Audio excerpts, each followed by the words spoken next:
सभी मतदाता साथियों और मतदाता परिवार के भाइयों बहनों और माताओं को सादर प्रणाम। मैं सच्चिदानंद श्रीवास्तव समतामूलक समाज निर्माण मोर्चा का राष्ट्रीय अध्यक्ष हूँ तथा जनता ब्रिगेड पार्टी के साथ हमारा महागठबंधन है और जनता ब्रिगेड पार्टी के चुनाव चिन्ह सीसीटीवी कैमरे के ऊपर जो क्रम संख्या 9 पर आप यहाँ ईवीएम का जो नमूना यहाँ है इस पे देख सकते हैं। 9 नंबर पे हमारा चुनाव चिन्ह सीसीटीवी कैमरा है। इसके सामने की बटन दबानी है और ये वोट हमें पड़ेगा।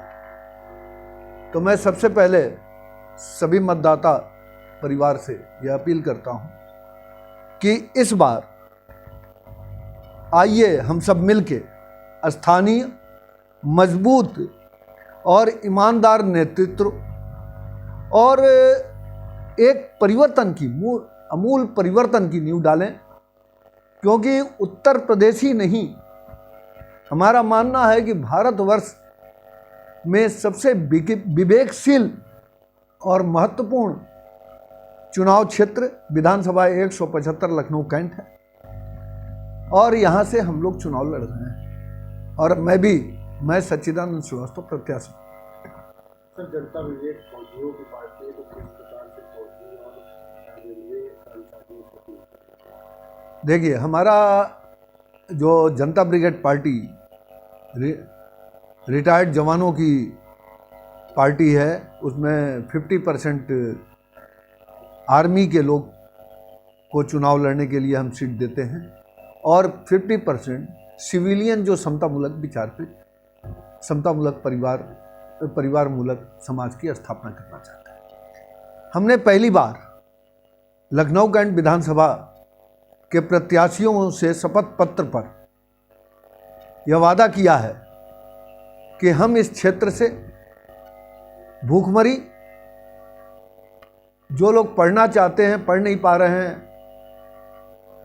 अशिक्षा, और जो लोग इलाज कराना चाह रहे हैं बीमार होने के बाद, उनका इलाज पैसे के अभाव में नहीं हो पा रहा है, उनका इलाज कराने का प्रयास करेंगे। तो भूखमरी को दूर भगाएंगे, सबको शिक्षित करने का प्रयास करेंगे और जो लोग इलाज नहीं करा पा रहे हैं उनका इलाज कराने का प्रयास करेंगे। दूसरा जो सबसे महत्वपूर्ण मुद्दा है, आज देश में और प्रदेश में आर्थिक आतंकवाद छाया हुआ है। आर्थिक आतंकवाद को अगर हम तत्कालीन केंद्रीय सतर्कता आयुक्त सेंट्रल विजिलेंस कमीशन के अगर उनकी भाषा में मैं कहूं तो आर्थिक आतंकवाद के 5 खिलाड़ी हैं जो आज मैदान में हैं, तरह तरह के भेष बनाए हुए।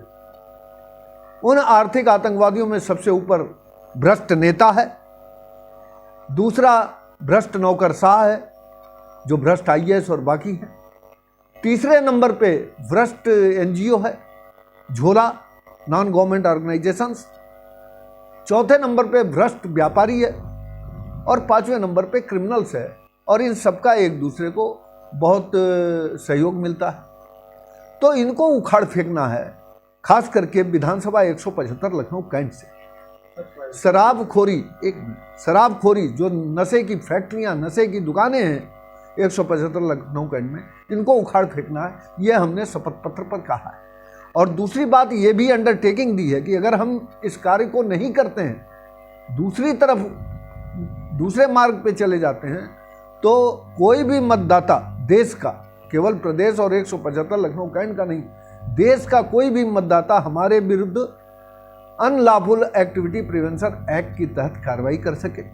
और ये हमने प्रावधान इसलिए किया है कि कोई भी मोदी जी की तरह कि काला धन आएगा और सबके खाते में यूं ही 15-15 लाख पहुंच जाएंगे, चीनी मिल 100 दिन में चल जाएगा, इस तरह के जुमले का प्रयोग करके और इतने रोजगार पैदा हो जाएंगे। और आज स्थिति ये है कि 60% बेरोजगार की आत्महत्या की दर बढ़ गई है। मतलब जो पहले आत्महत्याएं हो रही थी उनसे 60% अधिक बेरोजगारों ने आत्महत्या की। दूसरी तरफ मैं आपके माध्यम से मतदाता साथियों का ध्यान आकृष्ट कराना चाहूंगा कि भाइयों बहनों ध्यान दीजिए, जिस दिन चुनाव की घोषणा हुई है उससे ठीक एक दिन पहले हवाई जहाज में प्रयोग में आने वाले पेट्रोल की कीमत पे जो टैक्स लगता है वैट 21% का, उसको 1% कर दिया गया, जबकि आपके पेट्रोल डीजल पे 250% का टैक्स है और 30 रुपए में बिकने वाला पेट्रोल डीजल आज 100 रुपए में बिक रहा है। महंगाई का मुद्दा आज होना चाहिए था, वो नहीं है। भ्रष्टाचार का मुद्दा नहीं है। और आज के अखबार में आया है कि लगभग 22,28,000 करोड़ रुपए का घोटाला, जो नीरव मोदी के घोटाले का डबल है। एबीजी शिपयार्ड निदेशक पर धोखाधड़ी का आरोप, और ये सीबीआई जांच कर रही है। स्टेट बैंक के ग्रुप में जो बैंकें शामिल हैं उन ग्रुप से हुआ है। आज आम आदमी को कर्जा लेना होता है तो एक बैंक से नहीं मिलता, यहाँ 28 बैंकों से लोग कर्जे लेके जा रहे हैं। और दूसरा, इस आर्थिक आतंकवाद से मोदी जी जो बनारस चले गए, आज जो अडानी एंड कंपनी बनाने पे भारतवर्ष को तुले हुए हैं, अभी परसों हल्दिया पोर्ट ट्रस्ट भी अडानी ने खरीद लिया, कौड़ी के भाव सार्वजनिक प्रतिष्ठानों को बेचा जा रहा है, उससे मां गंगा भी क्षुब्ध हो गई।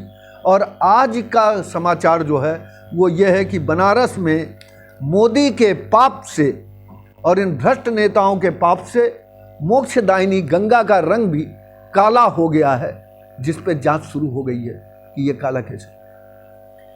तो प्रकृति जो है बार बार आपको निर्देश दे रही है। विष्णु पुराण में भी कहा गया कि टैक्स के माध्यम से जनता के धन को लूटा जाएगा। आज टैक्स ही नहीं, तमाम माध्यमों से कौड़ी के मोल आपके प्रतिष्ठानों को बेच के, बैंकों को लूट के, और इस पे कोई भी दल नहीं बोल रहा है, केवल इसलिए कि ये सब आर्थिक आतंकवादी हैं, भ्रष्ट नेता हैं, और इसलिए कोई नहीं बोल रहा है। तो आज जो है परिवर्तन की नींव हम लखनऊ कैंट विधानसभा से डालना चाहते हैं। जनता ब्रिगेड पार्टी हमारी 3 प्रदेशों में चुनाव लड़ रही है, उत्तराखंड, पंजाब और उत्तर प्रदेश में।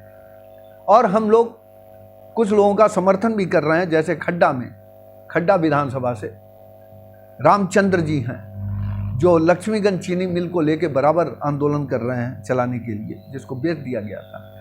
आज आप देखिए, मायावती ने सारे कारखानों को बेचा, बसपा ने, सपा ने उसको संरक्षित किया, भाजपा ने संरक्षित किया। और ये स्थिति है कि जब माननीय उच्च न्यायालय ने यह कह दिया कि सरकार को चीनी मिलों को बेचने का अधिकार नहीं है, तो सरकार अपील कर दी, बसपा सरकार ने अपील की और सबने संरक्षित किया।